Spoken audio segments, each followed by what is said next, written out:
Hello and welcome to What the Fact. I'm Katie and this is Aaron and we are editors with PolitiFact. Yeah, every week we sort out fact from fiction from the campaign trail to the White House and everywhere in between.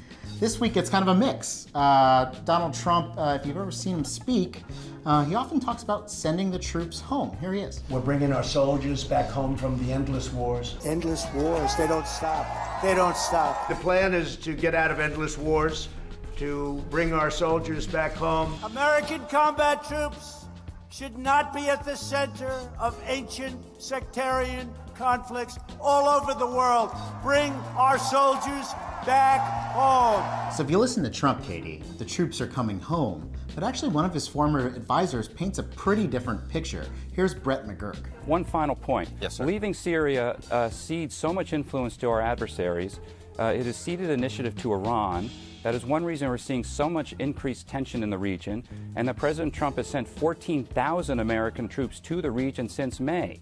So he can't tell his political rallies that he's getting troops out of endless wars when he's sending 14 times the amount back into the region. When we heard what McGurk said on Meet the Press, we wanted to do a fact check because we really didn't know if that was really true. We're going to get to that in a little bit, but first we're going to bring you some context from our partnership with Newsy to lay out what the current U.S. military obligation actually looks like around the world.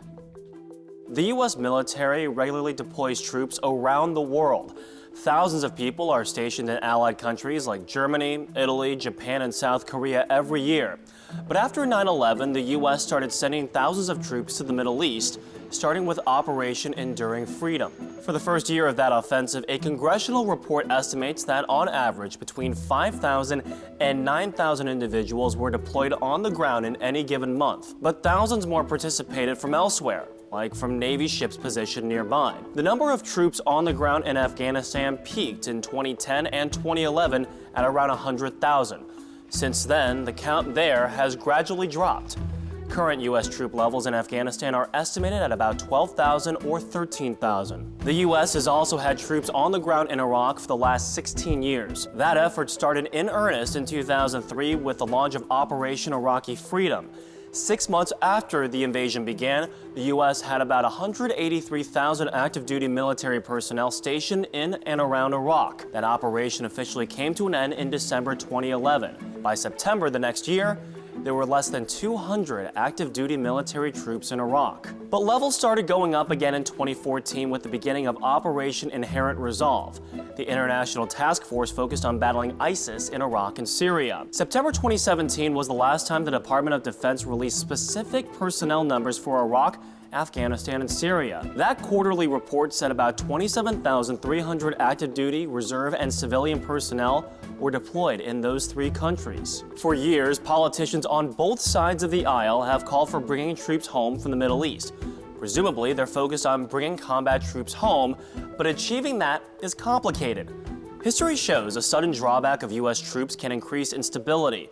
President Barack Obama's 2011 withdrawal of troops from Iraq played a big role in the rise of ISIS, and ultimately, thousands of U.S. troops were sent back to the region. More recently, President Donald Trump's withdrawal of U.S. troops from northeast Syria was followed immediately by a Turkish invasion. Despite controversy over keeping troops in the Middle East, America has a vested interest in the region.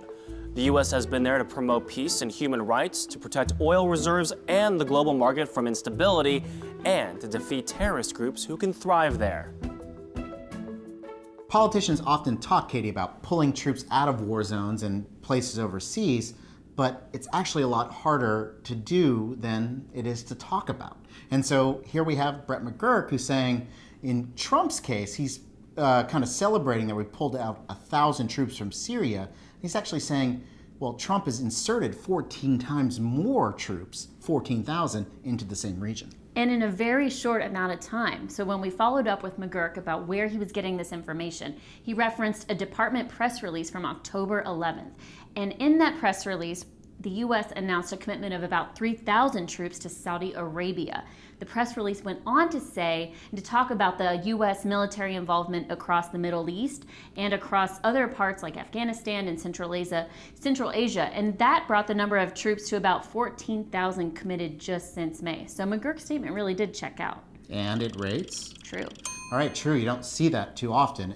In this case, Katie, we don't really know necessarily where all these troops are, is that correct? Well, we don't have a really recent picture for the amount of troops that are in areas of conflict. So Afghanistan, Iraq, those numbers aren't actually even factored into that 14,000 total. So it could even be more than that. It's interesting. So again, that kind of goes against what Donald Trump is saying and saying, I'm bringing the troops home and trying to fulfill that campaign promise he made back in 2015 and 2016. All right, that's going to do it for this week's episode of What the Fact. If you want to stay in the know about what's going on with the election, Syria, impeachment inquiry, all of the above, go to our website. That's www.politifact.com for even more fact checks.